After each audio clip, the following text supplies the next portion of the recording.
Poppy SSC English second পেপারে বইটি থেকে সাফিক্স প্রিফিক্সে প্র্যাকটিস পড়া হচ্ছে। তো ৭৬ নম্বরে 76 নম্বরে বলছে যে বাংলাদেশ ইজ অ্যান ড্যাশ country, Bangladesh is an agricultural country, এটা একটা কৃষি প্রধান দেশ। Here most of the people live below the poverty, এখানে অনেকেই দরিদ্র নিচে বাস করে, পোভার্টি লাইনের নিচে বাস করে। They took the profession of farming, তারা সবাই কৃষিকাজকেই পেশা হিসেবে গ্রহণ করে।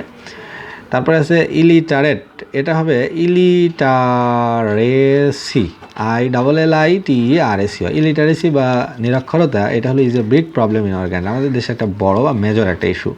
The dash people have little dash of the modern methods, the illiterate, এখানে আছে লিটারেট, তো এর আগে IL লাগিয়ে দিলেই হয়ে যাবে ইলিটারেট, অর্থাৎ ILLITERAT।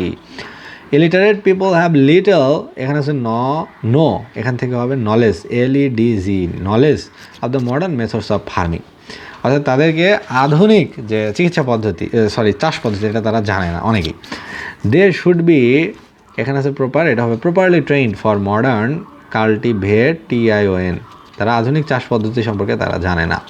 With a view to the dash of more crops, এখানে আছে প্রডিউস, তো এটা হবে প্রোডাকশন অফ মোর ক্রপস, বেশি বেশি ফসল ফলাতে গেলে দরকার মডার্ন নলেজের। In this case if they can, এখানে আছে অ্যাবল, এর আগে EN লাগাতে হবে, ইনাবল দেমসেলফ, তারা যদি নিজেদেরকে দক্ষ করে গড়ে তুলতে পারে, there will have no food crisis in our national life, আমাদের জাতীয় জীবনে তাহলে খাদ্যের কোনো ফুড স্কার্সিটি, খাদ্য স্বল্পতা থাকবেই না।